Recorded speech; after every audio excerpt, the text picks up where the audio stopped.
जय गुरुदेव, जय माँ गायत्री। सभी को मेरा प्रणाम। आज हम बात करेंगे कामाख्या मंदिर की। आप सभी को पता है कि जब माता सती अग्नि में अपने शरीर को सुपुर्द कर दिया था, उन्होंने अग्नि में जब जल गई थी, तब उनके शव को लेकर शिव जी इधर उधर भाग रहे थे और काफ़ी विक्षिप्त हो गए थे।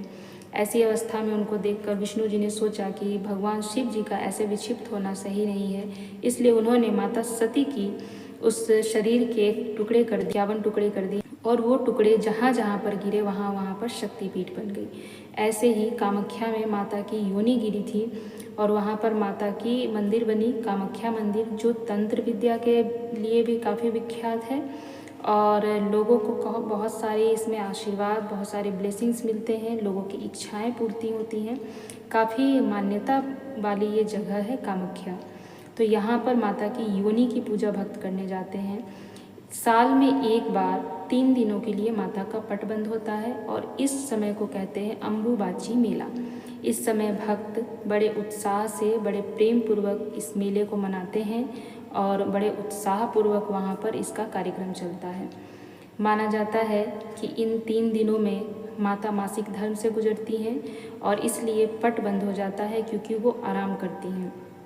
और जब पट बंद किया जाता है तो जिस योनि की पूजा की जाती है उसी योनि पर एक कपड़ा रख दिया जाता है और उस कपड़े को 3 दिन बाद जब निकाला जाता है तो वो कपड़ा लाल हो जाता है।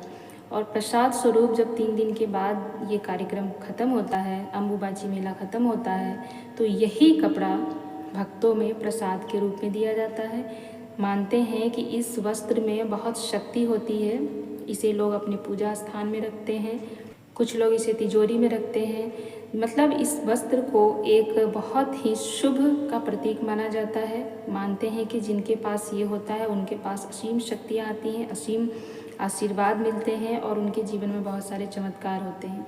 कई बार अम्बुबाची के अलावा भी लोग जब वहाँ जाते हैं तो कई कई हज़ार में, 20,000, 25,000, लाखों में इसे खरीद कर लाते हैं, क्योंकि इसे अपने घर में रखना बहुत शुभ माना जाता है और लोग इसकी पूजा करते हैं। कहते हैं कि हर प्रकार से माता उनकी रक्षा करती है और हर प्रकार से उन्हें सारे सुख देती हैं। तो इसलिए जब 3 दिन बाद लोग वहाँ से आते हैं तो इसे प्रसाद रूप में वहाँ पर दिया जाता है। इस समय भीड़ भी काफ़ी होती है।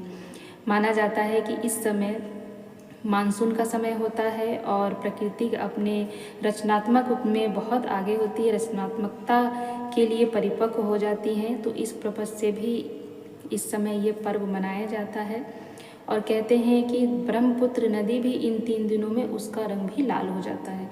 तो ये सब एक चमत्कार से कम नहीं है। लोग आज भी इस चीज़ को मानते हैं, करते हैं, कहीं ना कहीं इसमें सच्चाई है। ये बताता है कि वहाँ पे माता जी साक्षात रूप में होती हैं, तभी यह क्रियाएं होती है, वरना इस क्रियाओं को देखा जाए तो ये असंभव सा प्रतीत होता है, परंतु ये होता है। होता कैसे है? क्योंकि वो शक्ति वहाँ पे विद्यमान है।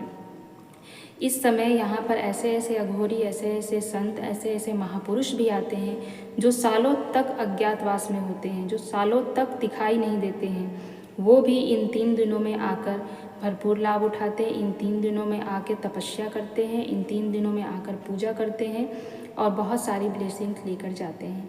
तो अगर आप असम से हैं तो आप वहाँ पे अवश्य जाइए, या आप अगर कहीं और के भी हैं तो एक बार इस मेले को देखने ज़रूर जाइए और वहाँ से ब्लेसिंग लेके आइए। जय गुरु।